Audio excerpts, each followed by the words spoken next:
अस्सलाम वालेकुम नाजरीन, वेलकम टू फर्स्ट डेस्क। मैं हूं आपका होस्ट हुर शफी और आज बात करते हैं ओवर द वीकेंड जितनी डेवलपमेंट्स हुई उन सब के बारे में, इंटरनेशनली और डोमेस्टिकली दोनों।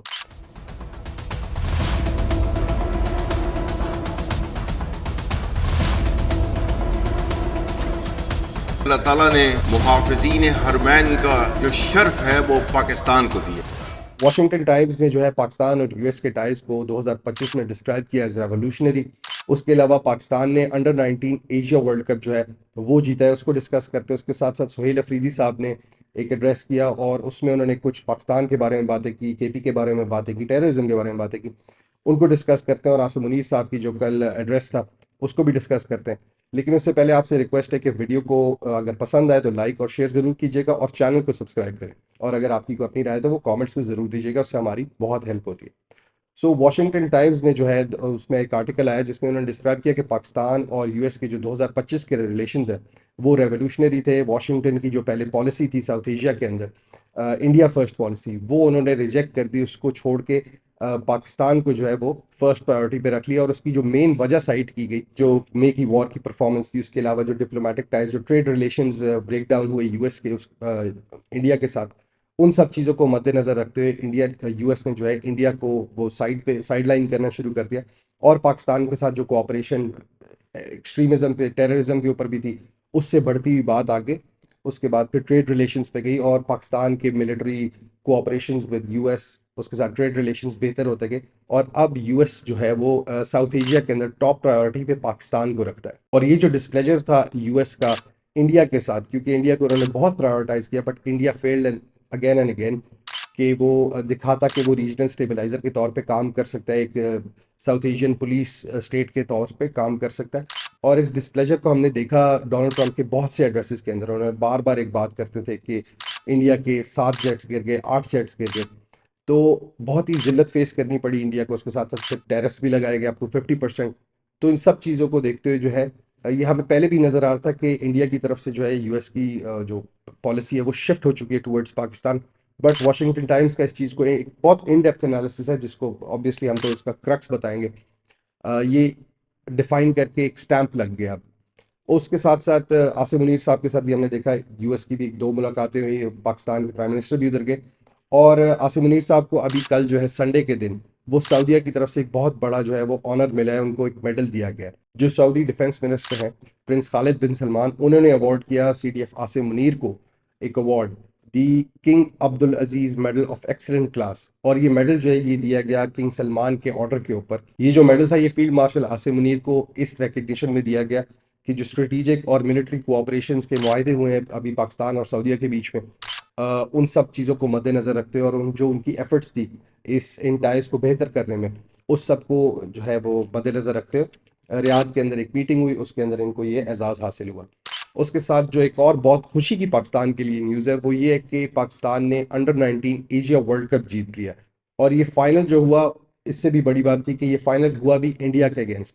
अब आप सबको पता है, हम पाकिस्तान बहुत खुश है एक तो इस बात पे, और पाकिस्तान और इंडिया की जो क्रिकेट की राइवलरी है वो बहुत ही इंटेंस है। और जो इंडिया पाकिस्तान के जितने भी मैचेस होते हैं उसको पूरी दुनिया, जितने भी क्रिकेट फैंस हैं पूरे दुनिया में, वो उसको बहुत ही खुशी से और बड़ी दिलचस्पी से देखते हैं।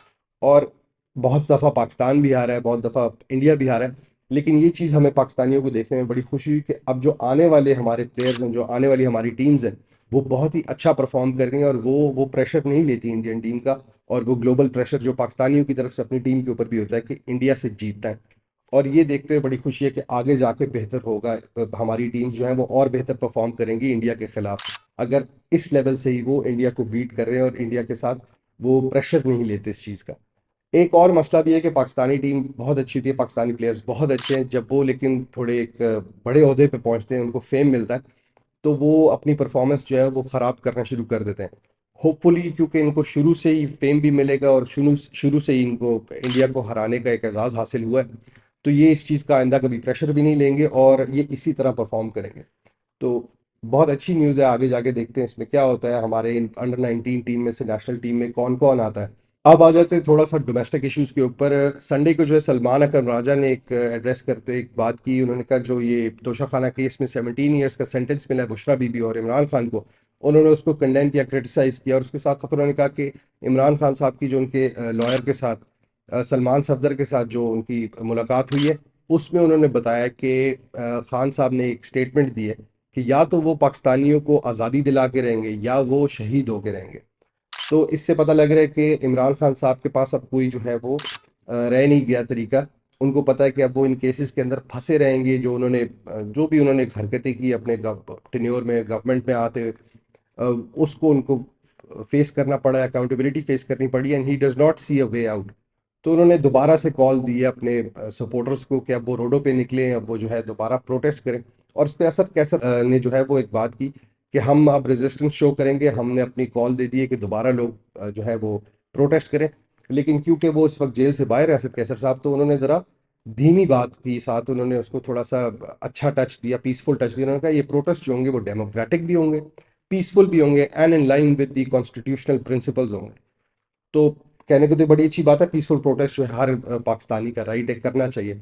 लेकिन पीटीआई के जो प्रोटेस्ट होते हैं, पीटीआई के जो सपोर्टर्स निकलते हैं जब भी रोडों पे, तो उनके अंदर जो जज्बात, उनके अंदर जो आप गंद भर चुके हैं, जो उनके तरबियत आप कर चुके हैं अपने पॉलिटिकली, वो इतनी खौफनाक और किसी हद तक रेडिकल भी है कि जब वो प्रोटेस्ट पे निकलते तो वो फिर पीसफुल नहीं रहता। वैसे भी किसी मॉब को, किसी इतने बड़े मजमे को इकट्ठा करके उनको तरीके से चलाना, उनको कंट्रोल करना एक बहुत ही मुश्किल काम होता है। एक टाइम था, हमने देखा था 4 महीने तक लोग नाचते रहे रोड पे और बड़ा प्रोटेस्ट किया। 4 महीने तक जो इस्लामाबाद काफ़ी हद तक बंद रहा, वो फिर भी रिलेटिवली पीसफुल था। लेकिन उस वक्त खान साहब को पता था कि वो खुद भी बाहर थे और वो उस वक्त लोगों को सिर्फ इकट्ठा करके दिखाना चाहते थे कि मैं कितने अरसे तक प्रोटेस्ट कर सकता हूँ। उस वक्त ना वो कोई गलत कॉल देते थे कोई ख़ास, ना वो वायलेंस की बात करते। लेकिन इस वक्त वो अंदर हैं और जो लोगों के जज्बात हैं वो इतने भड़का दिए गए हैं पीटीआई की तरफ से कि मुझे नहीं लगता कि प्रोटेस्ट को पीसफुल रखना कोई आसान काम होगा पीटीआई के लिए। और फिर मे 9 टाइप का वाकया होने का खदशा है। तो लेकिन उस चीज़ को मद्देनज़र रखते हुए असद कैसर साहब ने कहा कि हम पीसफुली करेंगे इस सब चीज़ को, कि कोई इस तरह का मसला ना आए। फिर सुहेल अफरीदी साहब ने एक एड्रेस किया, उसमें उन्होंने पाकिस्तान की, केपी की हालात के ऊपर जो है वो बड़ी बातें की। उसमें से जो मेन 2 पॉइंट्स थे वो मैं आपको बताता हूँ। उन्होंने कहा कि केपी के अंदर जो है वो टेररिज्म लेके आया गया, उसको वहाँ पे बिठाया गया, उसको वहाँ पे जड़ें जो है वो डालने का टाइम दिया गया, उसको प्रॉपरली प्लांट किया गया। अब ये जो बात कर रहे हैं सुहेल अफरीदी साहब, ये उस टाइम की कर रहे हैं कि जब पीटीआई की गवर्नमेंट थी, ना सिर्फ केपी के अंदर बल्कि फेडरल के अंदर भी। तो केपी के अंदर जो टेररिज्म लेके आया गया, जो टीटीपी के मेंबर्स को वापस लाने की बात हुई, ये उनकी गवर्नमेंट के अंदर ही हुई। ये इमरान खान साहब ने पहले उधर कैबिनेट में लेके गए केपी में, वहाँ पे किसी ने अपोज नहीं किया इसको, सिवाय एक मुराद सईद साहब ने इसको अपोज किया। फिर ये पार्लियामेंट में आई, वहाँ पे एक कमेटी बनाई गई 50 मेंबर की, और उसमें भी बहुत सारे लोग थे, सब पार्टीज़ के लोग थे। उसके अंदर भी सिर्फ जो है मोहसिन दावर साहब ने जो है इसको अपोज किया। तो ये इनकी अपनी डिसीजन थी। अगर ये इतना कुछ जिस तरह क्लेम करते थे कि मैं कोई ऐसा प्राइम मिनिस्टर नहीं बनूंगा कि जो कंट्रोल हो, जिसको कोई इन्फ्लुएंस हो, मैं बड़ा आज़ाद हूँ, तो इन्होंने ये चीज़ क्यों की, इन्होंने क्यों बुलाई? ये इन्होंने बेसिकली गलती एक बहुत बड़ी कर दी। इन्होंने, सुहेल अफरीदी साहब ने अपने ही लीडर को क्रिटिसाइज कर दिया कि इमरान खान ने he was party to the planting of terrorism. तो जज्बात में बंदा बहुत कुछ बोल जाता है। लेकिन इनको ये शायद हिस्ट्री बहुत रीसेंट है, हालांकि इनको ये याद नहीं है कि केपी में पिछले 15 साल से तकरीबन इन्हीं की गवर्नमेंट है। जो भी इकदाम लिए गए हैं वो इन्होंने खुद ही उस पर एग्री अपॉन किया, और ये जो भी इसका बैकलैश है वो इनको खुद पहले फेस करना चाहिए। लेकिन सेल्फ अकाउंटेबिलिटी पीटीआई के अंदर बहुत कम है, अगर है भी तो ये इन्होंने मेरे ख्याल से बहुत बड़ी गलती की, अपने लीडर को इन्होंने खुद ही रगड़ दिया। और अगर ये गलती नहीं थी तो बहुत अच्छा किया कि वो अकाउंटेबिलिटी दिलवा रहे हैं, बट उनका इशारा बेसिकली किसी और तरफ था। फिर उन्होंने कहा कि पाकिस्तान की इकोनॉमी के हालात इतने बुरे हो गए कि 2 करोड़ लोग जो हैं वो पाकिस्तान छोड़ के बाहर जाना चाहते हैं, वीज़ा सेंटर्स के बाहर लाइनें लगी हुई हैं, और पाकिस्तान जो है वो तबाह हो गए। तो इस वक्त पाकिस्तान के अंदर जो सबसे ख़राब सूबा है वो इस वक्त केपी है, जिसमें एक ही कंसिस्टेंट गवर्नमेंट चल रही है और उसके हालात सबसे ख़राब हैं। मैं ये नहीं कहता कि पाकिस्तान की इकोनॉमी इस वक्त बूम कर रही है, बट पाकिस्तान की इकोनॉमी जिस वक्त से गिरना शुरू हुई थी वो वक्त भी सबको याद होगा, और अब तक जाके वो गिर ही रही थी, फिल वक्त वो स्टेबलाइज हो रही है। मैं ये नहीं कहता बेस्ट परफॉर्मेंस है पिछले 78 साल के अंदर, बट काफ़ी हद तक स्टेबलाइज हो चुकी है, हो रही है और होपफुली आगे जाके ग्रो करेगी। लेकिन ये जो बाहर जाने वाला शौक है लोगों का, पाकिस्तानियों का, ये इस वजह से नहीं है कि पाकिस्तान की इकॉनमी बहुत ख़राब है। ये इस रीजन के अंदर हर मुल्क में के जो लोग हैं वो बाहर ही जाना चाहते हैं, यूएस, यूके, यूरोप, इन सब जगहों पे। उसमें बांग्लादेश के लोग हों, इंडिया के लोग हों, पाकिस्तान के हों, अफगानिस्तान के हों, हर जगह से लोग बाहर ट्रैवल करना चाहते हैं। वो फिर सऊदी, मिडल ईस्ट में भी जाते हैं, अरब कंट्री स्टेट्स में भी जाते हैं, क्योंकि उनको बेहतर रोज़ी चाहिए, उनको ज़्यादा पैसे चाहिए, जो एक्सचेंज रेट है वो बहुत अच्छे हैं। तो ये 2 करोड़ तो बहुत कम है, बल्कि मेरे ख्याल से 20 करोड़ लोग जो है पाकिस्तान के, शायद वो बाहर जाना चाहते हैं। तो 2 करोड़ अगर जा रहे हैं तो बहुत कम उस लिहाज से बंदे बनते हैं। तो ये उनका क्रिटिसिज्म था मेरे ख्याल से, जो कि बिल्कुल ही अनफाउंडेड, इसकी कोई तुक नहीं है। 2 करोड़ लोग अगर बाहर जाना चाहते हैं तो it's not a big deal. Pakistan के अंदर जैसा मैंने कहा 20 करोड़ शायद जाना चाहते हो, मैं तो जाना चाहता हूँ, आप भी जाना चाहते होंगे, और वो रीजंस भी हमें पता है कि हम क्यों जाना चाहते हैं। पाकिस्तान को छोड़ने का कोई मकसद नहीं। फिर आ जाते हैं आसिम मुनीर साहब के एड्रेस के ऊपर। उन्होंने एक स्पीच दी, उसके अंदर उन्होंने बताया, 3-4 बातें कवर की, और उसमें से खसूसी तौर पर उन्होंने अफगानिस्तान और इंडिया को जो है वो मेंशन किया। पहले तो उन्होंने पाकिस्तान के अंदर लोगों को कहा कि जो जिहाद की कॉल है वो सिर्फ स्टेट दे सकती है। जिहाद का ऑर्डर देना आवाम को, ये स्टेट का काम है। ये कोई आगे पीछे से तंजीम कह दे, कोई बंदा खुद घर में से उठ के कह दे, तो ये जिहाद की कॉल नहीं होती। जिहाद की कॉल स्टेट देती है अपने लोगों को, और सबको उस जिहाद में फिर जाना होता है। उसके साथ साथ उन्होंने कहा कि पाकिस्तान को एक बहुत बड़ा जो है वो एजाज़ हासिल है कि वो मुहाफ़िज़ हरमीन है। जितनी भी मुसलमान स्टेट्स हैं इस दुनिया के अंदर, उसमें 57, उसके अंदर से पाकिस्तान को एजाज़ हासिल है कि हम मुहाफ़िज़ हरमीन हैं। और इसमें कोई शक नहीं है, ये एजाज़ पाकिस्तान को हासिल है, और पाकिस्तान की मिलिट्री माइट की वजह से ही ये पाकिस्तान को आज एजाज़ हासिल हुआ है। उसके साथ उन्होंने कहा कि जो इंडिया के साथ मे में कॉन्फ्लिक्ट हुआ, उसके अंदर ना तो सिर्फ उनको दिखाई दी गई, बल्कि उनको फील भी की कि अल्लाह की मदद आई है। और यकीन करें कि एक बहुत अच्छी बात है कि पाकिस्तान मिलिट्री के ऊपर जितने मर्जी आप ओपिनियंस दें, जितनी मर्जी आप क्रिटिसिज्म करें, पाकिस्तान की आर्म्ड फोर्सेस ने बहुत अच्छा परफॉर्म किया उस वॉर के अंदर। हम बहुत शुक्रगुजार हैं रब की ज़ात का भी, और हमारे जो जांबाज फौजी हैं उनका भी, कि उन्होंने हमारा दिफा किया। और हमारा दिफा करने के बावजूद ये बहुत अच्छी बात मुझे लगी कि उन्होंने इस चीज़ का क्रेडिट अल्लाह को दिया कि अल्लाह की मदद है। यकीन करें कि अगर आप ऑन पेपर देख लें कि पाकिस्तान और इंडिया की मिलिट्री माइट में कितना फ़र्क है, तो हम जीत ही नहीं सकते। वाकई ये बात सच है कि अल्लाह की मदद आई, और अल्लाह ने हमें ये जो है वो फतह दी। फिर उन्होंने बात की अफगानिस्तान के तालिबान गवर्नमेंट की। उन्होंने कहा कि ये जो सपोर्ट है अफगान तालिबान गवर्नमेंट की टू द टीटीपी, ये जो फितना खवारिज हैं, जो बीएलए बीएलएम हैं, वहाँ से टेररिस्ट ऑर्गेनाइजेशंस ऑपरेट करती हैं, इसकी वजह से पाकिस्तान के बच्चे मर रहे हैं। जो फितना खवारिज के यहाँ पे टेररिस्ट अटैक्स होते हैं क्रॉस बॉर्डर से, उसमें 70% जो है वो अफगान नेशनल्स होते हैं, अफगान सिटीजन्स होते हैं, जो ये एक्ट्स ऑफ क्राइम कमिट करते हैं, ये एक्ट्स ऑफ टेररिज्म कमिट करते हैं।